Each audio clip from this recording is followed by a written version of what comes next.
Bien, pues ahora vamos a ver qué es la impedancia. La impedancia se representa con la letra Z. Para poder entender lo que es la impedancia, vamos a entender primero lo que es la resistencia. En un circuito de corriente directa yo tengo aquí una fuente que es positivo y negativo.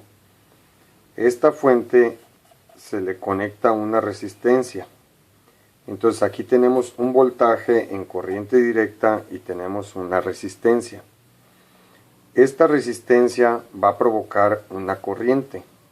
Y aquí la relación es que la corriente es igual al voltaje entre la resistencia. Y sabemos que la resistencia es una oposición al flujo de corriente.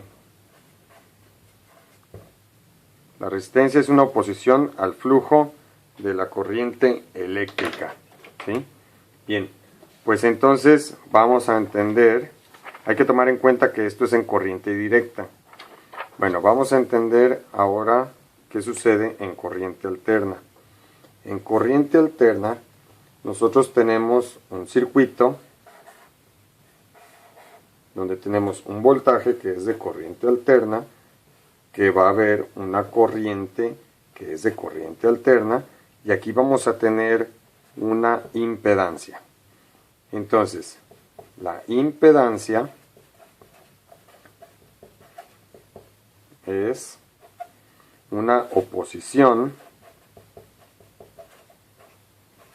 al flujo de corriente alterna. Esto es la impedancia. La impedancia es una oposición al flujo de corriente alterna y la resistencia es una oposición al flujo de corriente. Corriente que puede ser directa o alterna. Bien. ¿Qué sucede aquí con la impedancia? La impedancia, al haber un voltaje, una corriente y una impedancia, aquí se va a relacionar con la ley de Ohm, en donde la corriente es igual al voltaje entre la impedancia. Si se fijan, es muy parecido. Corriente es igual a voltaje entre resistencia, y aquí corriente es igual a voltaje entre impedancia.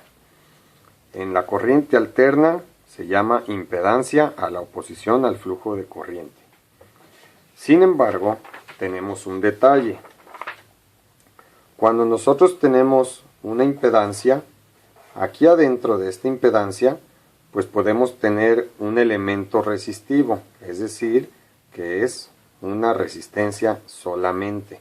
En este caso, si nosotros vemos el circuito de la impedancia, vamos a tener corriente es igual a voltaje sobre Z.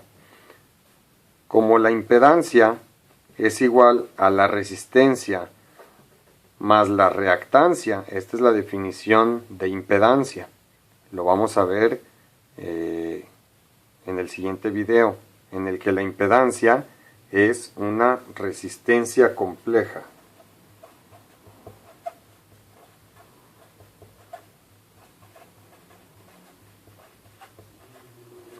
¿Sí?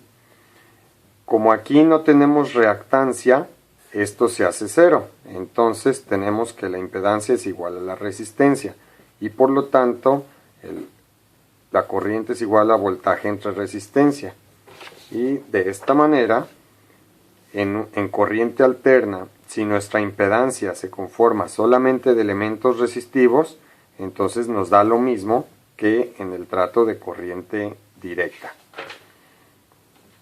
¿Por qué se le llama impedancia? Pues porque ya vimos que es una resistencia compleja. En este caso tenemos solamente un elemento resistivo. Pero ¿qué sucede si tenemos una impedancia y este consta de un elemento resistivo y un capacitivo? Entonces aquí ya aplica el término de resistencia compleja, porque tenemos la resistencia y tenemos una reactancia. En este caso, la reactancia capacitiva es igual a menos J entre 2pi por la frecuencia por la capacitancia. Y si tenemos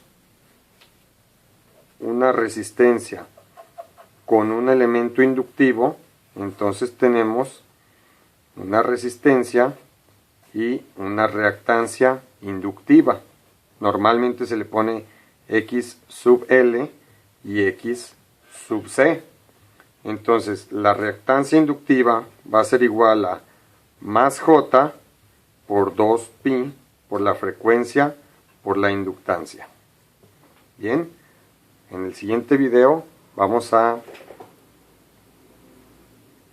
ver más adelante lo que se representa con la inductancia.